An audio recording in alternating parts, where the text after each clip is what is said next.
Bonjour à tous, c'est Jean-Luc Haut sur sa chaîne YouTube. Aujourd'hui, nous allons parler de la montée en puissance des puissances navales comme l'expansion de la flotte chinoise et la résurgence de la Russie.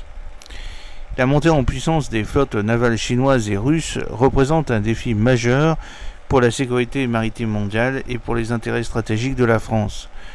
Voici ma petite analyse des défis posés par ces puissances navales et des stratégies que la Marine nationale française doit adopter pour y faire face. Premièrement, parlons de l'expansion de la flotte chinoise. Ses capacités sont croissantes. La marine chinoise, Pla Navy, a connu une expansion rapide au cours des dernières décennies, avec l'acquisition de porte-avions, de sous-marins nucléaires, de destroyers et de frégates modernes.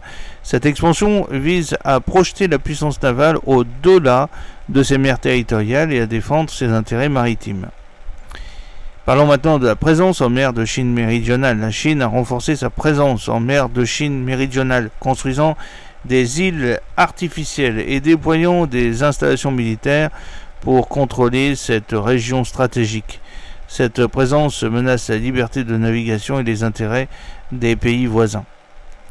Parlons des opérations en océan Indien et au-delà. La marine chinoise a également étendu ses opérations en océan Indien et au-delà, participant à des exercices navals et à des missions de maintien de la paix.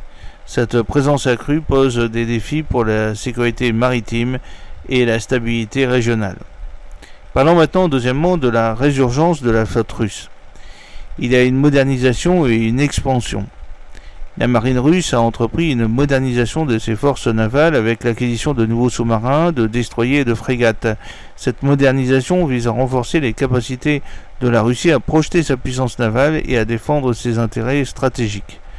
Présence en mer Noire et en Méditerranée. La Russie a renforcé sa présence en mer Noire et en Méditerranée, déployant des navires et des sous-marins pour surveiller les activités de l'OTAN et pour défendre ses intérêts régionaux. Capacité de guerre sous-marine. La marine russe a investi dans des capacités de guerre sous-marine avancées avec des sous-marins nucléaires et des torpilles modernes, mais aussi des torpilles nucléaires pouvant créer des tsunamis radioactifs. Ces capacités posent des défis pour la sécurité maritime et la défense des alliances occidentales. Parlons maintenant de la stratégie de la marine nationale française. Elle doit d'abord renforcer ses capacités navales. La marine française doit continuer à investir dans la modernisation et l'expansion de sa flotte avec l'acquisition de nouveaux navires, de nouveaux sous-marins, mais en grand nombre, et d'avions de patrouille maritime de nouvelle génération, tout en gardant les anciens et en les modernisant. Ces investissements sont essentiels pour maintenir la capacité de la France à projeter sa puissance navale et à défendre ses intérêts stratégiques.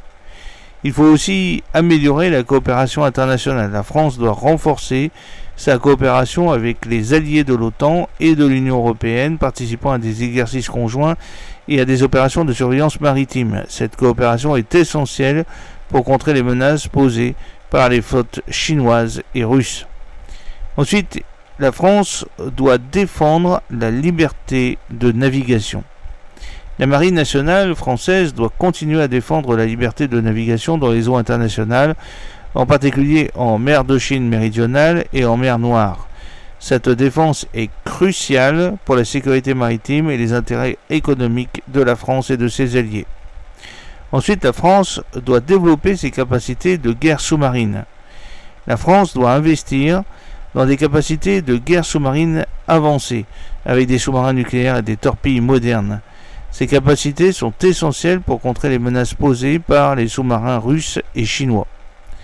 Ensuite, la France doit surveiller et se renseigner.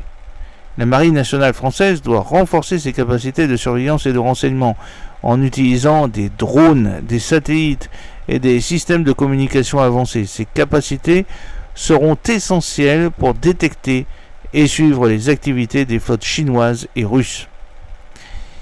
Et dernièrement, la France doit améliorer sa dissuasion et la défense collective. La France doit renforcer sa capacité de dissuasion et de défense collective en participant à des opérations de l'OTAN et de l'Union européenne et en déployant des forces navales dans des zones stratégiques.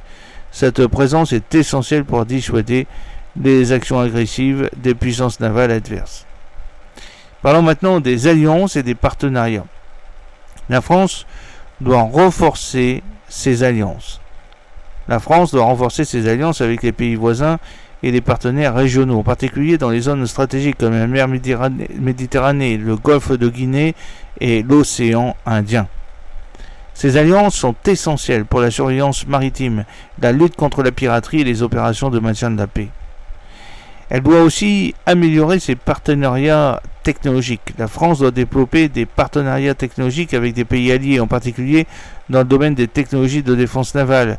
Ces partenariats sont essentiels pour rester à la pointe de l'innovation et pour contrer les menaces posées par les puissances navales adverses.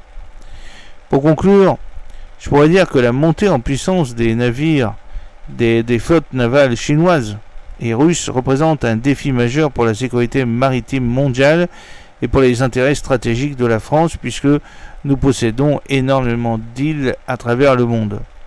En renforçant ses capacités navales, en investissant dans la modernisation et l'expansion de sa flotte, en renforçant la coopération internationale, en défendant la liberté de navigation, en développant des capacités de guerre sous-marine avancées, en renforçant la capacité de surveillance et de renseignement, et en renforçant les alliances et les partenariats, la Marine nationale française pourra faire face à ces défis et défendra les intérêts stratégiques de la France. En adoptant une approche intégrée et en investissant dans l'innovation et la coopération internationale, la France peut renforcer sa position de puissance maritime majeure et assurer la sécurité et la stabilité des routes maritimes et des territoires d'outre-mer. J'espère que cette petite vidéo vous a plu. N'oubliez pas de cliquer sur le pouce pour la promouvoir, de vous abonner si ce n'est pas encore fait, de partager cette vidéo sur vos réseaux sociaux. A très bientôt. Fidèlement, Jean-Luc O.